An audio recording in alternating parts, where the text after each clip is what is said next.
My brothers and sisters, Allah Almighty has created us in a way that He wants us to navigate through hardship from time to time in order to refine us, strengthen us, allow us to move on to the next level, in order to help us connect with Him in a better way, in order for us to realize the favors He has bestowed upon us, in order for us to lead a better life eventually. Had it not been for hardship, we would not have known what ease is. People do not appreciate something until they experience the opposite.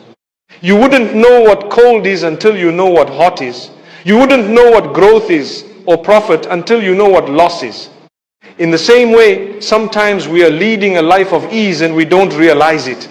So Allah Almighty says, we want you to understand that we have given you ease. We've given you good health. We've given you so much of goodness. So we will take it away for a while in order for you to appreciate that we have actually blessed you. And then when it's taken away, do not despair. Do not become despondent. Don't be a person who gives up on your own Maker who's blessed you all along, but rather understand and remember it's just a period of time. It's just a phase. It's just a passing cloud. It's just a moment that we will have to endure. For indeed, as you bear patience, days will come that will allow you to witness ease one after the other by the will of Allah subhanahu wa ta'ala. There is no one from amongst us, no one seated here, no one who's going to watch this, who has only ever had everything easy throughout their lives in a way that they wish and they want. When mankind calls out to Allah, he asks Allah. Why would he ask Allah? When Allah Almighty loves you, He grants you the acceptance to engage in worship because He doesn't need that worship. We know we are believers, so we know that Allah Almighty does not need you to worship Him. It's you who needs to worship Him. The benefit of your worship is yours and not the Almighty's. Like Allah Almighty says, if everyone is going to disobey Allah, it does not displace the value of Allah or the ownership of Allah in the smallest way, not at all, but rather it's for us. When I obey Allah, I will achieve the benefit of that obedience. When I am trying to get connected to my Maker, I will achieve the benefit of it. In the last few days, I have spoken about how when you believe in the Almighty and you have hope in His mercy, the quality of your life is far better than the one who doesn't believe in the Almighty, becomes depressed and sad when things happen. As a believer, when things happen to me, as much as it may bring about sadness, because I'm a human being, I live in hope. I live in tremendous hope. And I live with a sense of joy for having been chosen to engage in an act of worship known as patience or sabr, that is only granted to those whom the Almighty loves. When Allah loves you, He gives you an opportunity to go through sabr. When Allah loves you, He gives you an opportunity to go through some struggles, patience. He wants you to be patient. He loves you. Allah says He recompenses those who are patient immeasurably. That's what He does. He gives you reward immeasurably because you bore patience over what He has chosen for you. He gave you an opportunity to bear patience. So now, if you look at the Quran or the Old Testament or the scriptures of the past, you will find that all those who were chosen by the Almighty to be messengers or prophets, those who were chosen by the Almighty, and we know they were chosen, every single one of them has been through hardship, difficulty, and guess what type of difficulty? More than you and I. The Almighty did not create us to enjoy ourselves on earth in a way that we forget that this earth is very, very temporary and it's going to come to an end, and we will come to an end here. He didn't create us in a way that we should be forgetting Him while living here. Rather, living here should strengthen our belief in the fact that when this world comes to an end, we're actually going to a far better place. And that's why as you grow older, and perhaps you're on your deathbed, may Allah make it easy for all of us because we have to pass through that. Kullu nafsin dha'iqatul maut. Death is a door that every human needs to enter and will enter and shall enter at some point, whether you like it or not. You have to enter the door. When I am a believer, I will enter the door with a smile. I know it's tough. I know that I am going to live for as long as the Almighty wants me to live. But when you're unwell or on your deathbed, as I said, a believer has hope to say, you know what, I tried my best while I was on earth. Yes, I'm a human. Allah Almighty made me a human being. I'm not perfect. Perfection is for the Almighty. He's made me with imperfections. And He knows my struggles. He knows that I've gone through and I will go through so much. He knows whatever I'm going through. He knows that I kept trying. He also knows I faltered from time to time. I fell into sin from time to time, but I kept trying and I did not give up, and I kept seeking forgiveness, and I kept speaking to Him, communicating with Him. I tried to be better every day. That alone is a source of hope for you and I, because we kept trying. We did not give up. A true believer never gives up, no matter what has happened. The worst case scenario, as people say, is, you know what, it's so bad this person could die. In reality, everyone has to go. If you were to be asked, when would you like to go? You wouldn't like to go. So Allah says, we won't even ask you the question. We will do you a favor. We will take you, and we know it's better for you to go. That's it. Because if we were to ask you, when would you like to go? You would never go. You wouldn't want to go. But we have something better for you in store. They say when a person sees what's prepared for them in the hereafter, they would be super excited and so happy, forgetting completely and totally the earth and what it had. It's irrelevant. I've given an example of how all of us have forgotten completely and totally how life was in the wombs of our mothers. But were you there? Yes, you were there. But can you remember? No. Can you tell us, were you on earth? Yes. Can you remember? No. Because you're in such goodness. You're in so much.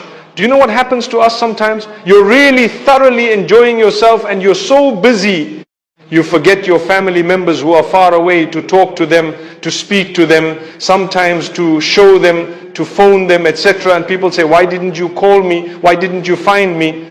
Oh, I'm sorry, I forgot. Forgot me? I don't mean forgot as in you're not important. But you know what? I was so occupied. Hang on. You are enjoying there without me. Subhanallah, may Allah grant us goodness.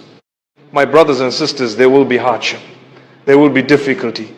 We have one gift, many gifts, but number one, we have the gift of faith. We believe in the Almighty. We know good days will always come after the difficult days. The days when we thought we were broken and there is no way out, Allah Almighty suddenly opens doors and suddenly we see. Nearly all of us, perhaps we may have had days when we really felt like there was no way out. It was tough. It was so hard. I just wish that this earth could open and swallow me. And today you're sitting and you're smiling and saying, you know what? All those problems were solved. Who solved them? How did they resolve? It was a miracle, was it not? Allah. So that means if you are going through that today, don't worry. Tomorrow a day will come when you will even forget about what happened. If you remember, it will just be slightly, not much. Allah will open your doors. Allah will bless you. Keep trying, keep praying, keep doing better, because we are weak. Environment, we know how it is. The pressures of society, community, those who are around us. The world is changing on a daily basis. Every moment the world is developing, changing. It's not getting any better. Things are getting tougher, but your faith keeps you going. I know Allah has a plan.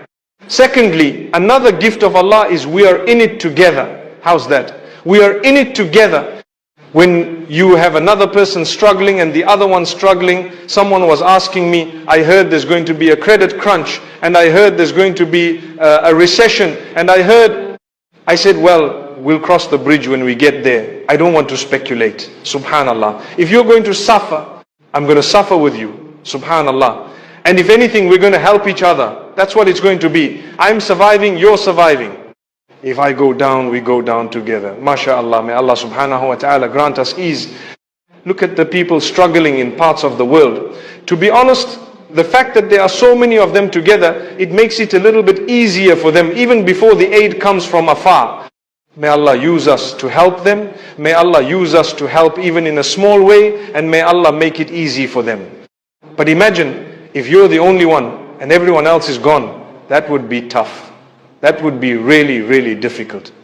May Allah protect all of us. So One of the gifts of Allah is that we're together. You have someone, you have people around you. Sometimes you might have a bad relationship with those who are living immediately around you. But you can always navigate through that by turning to the Almighty. Perhaps depending on what the matter is, what the situation is, if the communication is not helping, if involving others has not helped, you may want to detach a little bit for your sanity. For your sanity, like I say, it depends what the matter is. You don't just break your home for a small thing. You don't just run away because someone disagreed with one or two things about you and your life. Not at all.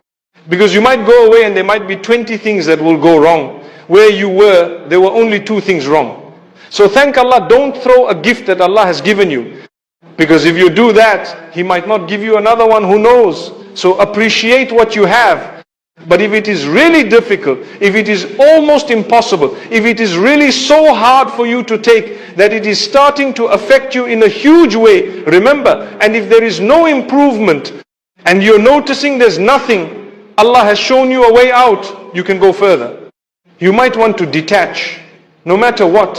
You might want to go and live on your own. Perhaps if you can afford it, you might want to seek the help of someone further apart.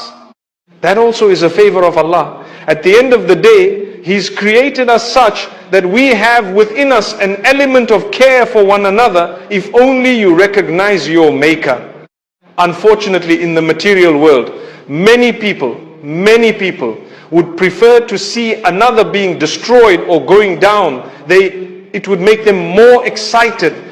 When they see something bad that happened to someone, they begin to say, MashaAllah, Alhamdulillah, Allah. You're supposed to say, Inna lillahi wa inna ilayhi raji'un.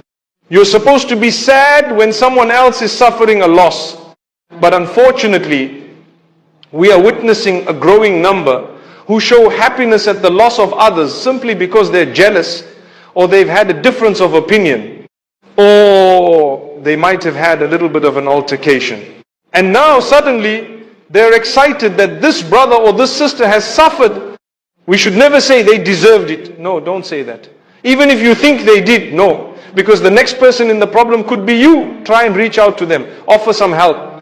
Because when you're in a disaster, you will also find others offering help. And that help, when Allah puts it in your heart to reach out to others. Remember, it is Allah helping them through you. We always say this. I remember in this hall, I spoke last year. And I remember saying, in fact, earlier this year. And I said, when you pledged to a certain cause, that is a necessity. People are struggling. You've pledged. It's Allah who's giving them, but He loves you. So He's put it in your heart to give to the right place so you can earn a reward while helping them. That's what it is. But if Allah wanted, He did not need to use you. He's giving you an opportunity.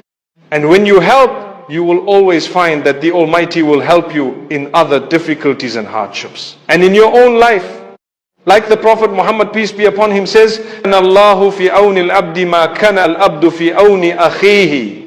Allah continues to assist a worshipper for as long as that person is busy helping others. So if you help others, you will be helped in what? In your own matters, in your own affairs. So thank Allah for this. Similarly, my brothers and sisters, look at the positives in your negative. That's how you navigate through these negatives. Navigating through hardship is to look at the ease you're in. What is the ease you have? Allah might have taken away a few things from you, but wallahi, He has given you so much more. He might have kept away from you 4 or 5 things. He might have tested you with 5 or 10 things. But trust me, the other millions of things, hundreds of thousands of things He's blessed you with that you've taken for granted. You sit today and count. Count the number of problems you have. What do you have? What has gone wrong in your life? Wallahi, you will count a few things on your hands. That's all. What went wrong in your life? Tell me what. You think you will tell me I don't have a job, etc. This went wrong, that went wrong. You will count a few things. I said something similar a few days ago. And a brother comes to me in the evening and says, you know what, you're so right. I was sitting there and smiling at myself saying, this man is so correct. The problems I have are only 5 major things that have gone wrong. I don't have this, I don't have that, I have this problem, this issue, this and this issue, that's it. And what went right in your life? mashallah, you're breathing, you're seeing, you're speaking, you have clothing, you have a place to go to, you might be struggling a little bit.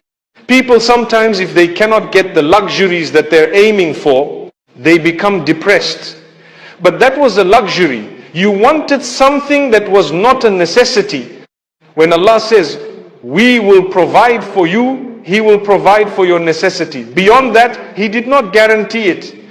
Do you know, if wealth and material items were the most important thing, and they were the sign of success of a human being on earth, Allah would have given it firstly to His messengers. Firstly, He would have given it to His messengers. Right at the top, Muhammad, peace be upon him. Go study his life. He had so many opportunities to be the richest and the wealthiest from the very beginning. When the people of Quraysh came to him and told him, we will give you whatever you want to quit. Because hopeless people stop making dua. Hopeless people stop trying. Hopeless people stop expecting good from Allah. But believers are different. Believers continue knocking on Allah's door even when they cannot hear an answer. Believers continue making dua even when tears are their only evidence. Believers continue trusting Allah even when life makes no sense. And perhaps that is exactly why you are listening to this right now. Not merely to learn about fasting, not merely to learn about Muharram, but to remember something your heart desperately needed. Allah has not forgotten you. The one who split the sea has not forgotten you. The one who saved Musa alayhi salam has not forgotten you. The one who fed Maryam alayhi salam without means has not forgotten you. The one who brought Yunus alayhi salam out of the darkness of the whale has not forgotten you. Your file is with Allah. Your tears are known to Allah. Your fears are known to Allah. Your silent du'as are known to Allah. And on these blessed days of Muharram, there is another act that many people neglect while focusing only on fasting. An act that may be even more connected to your personal struggles. An act that can transform the fasting of Ashura from a ritual into a life-changing experience. Because some people finish Ashura hungry, and others finish Ashura forgiven, transformed, and closer to Allah than they have been in years. The difference lies in what they do with their hearts while they fast. The difference lies in what they do with their hearts while they fast. Because a stomach can be empty while a heart remains distracted. A person can stay away from food all day and still miss the greatest opportunity of Ashura. The real question is not, will you fast? The real question is, who will you become while you fast? There is a worship that turns an ordinary fast into something extraordinary. A worship that requires no wealth, no special clothing, no audience, no recognition. It is sincere tawbah, sincere repentance, not the quick astaghfirullah said with distracted lips, not words that leave the mouth while the heart remains asleep. The kind of tawbah that shakes a person, the kind of tawbah that makes someone look back at years of mistakes and say, Ya Allah, I am tired of running. Ya Allah, I am tired of disappointing myself. Ya Allah, I am tired of carrying this burden. Many people spend Ashura thinking about the sins they committed, but they forget to think about the mercy of the one they sinned against. And that changes everything. Because shaitan wants you to stare at your sins. Allah wants you to stare at His mercy. There is a huge difference. One creates despair, the other creates hope. Look at the life of Umar ibn al-Khattab radiyallahu anhu. Before Islam, he was feared. People moved out of his way. He set out one day with the intention of harming Rasulullah sallallahu alaihi wasallam. Imagine that. A man walking toward one of the darkest decisions of his life. Yet Allah had written something else. A few moments later, the Quran entered his heart. The man who once fought Islam became one of its greatest defenders. The man who once frightened believers became a source of strength for believers. What changed? One sincere turning back to Allah. One moment of honesty. One moment of surrender. And history changed forever. Never underestimate what Allah can do with one sincere moment. Maybe your story is not like Omar's. Maybe nobody knows your struggle. Maybe it happens late at night. Maybe it happens on a screen. Maybe it happens inside your thoughts. Maybe it is a habit you have fought for years. Every time you leave it, you return. Every time you promise yourself, you fail again. And now Shaitan whispers, there is no point trying. You will never change. You have already failed too many times. But listen carefully. Those are not the words of Allah. Allah says, قُلْ يَا عِبَادِيَ الَّذِينَ أَسْرَفُوا عَلَىٰ أَنفُسِهِمْ لَا تَقْنَطُوا مِنْ رَحْمَةِ اللَّهِ إِنَّ اللَّهَ يَغْفِرُ الذُّنُوبَ جَمِيعًا. Say, O my servants who have transgressed against themselves, do not despair of the mercy of Allah. Indeed, Allah forgives all sins. All sins, not some sins, not small sins only, not sins committed once. Allah says all sins. Subhanallah. What kind of Lord speaks to broken people like this? What kind of Lord invites back those who disobeyed him? What kind of Lord continues opening the door after countless mistakes? Allah. Only Allah. And perhaps that is why these days are so special. The story of Ashura is not only about the destruction of Fir'aun, it is also about the destruction of hopelessness. Fir'aun believed his power would last forever. It vanished. The sea swallowed it. His kingdom vanished. His armies vanished. His arrogance vanished. And one day, every problem you are facing will vanish too. The debt, the fear, the sadness, the loneliness, the uncertainty, all of it. The only thing that will remain is your relationship with Allah. That is why the believer uses Ashura differently. While others are counting worldly gains, the believer is counting opportunities to be forgiven. While others feed their distractions, the believer feeds his soul. While others scroll endlessly, the believer raises his hands to the sky.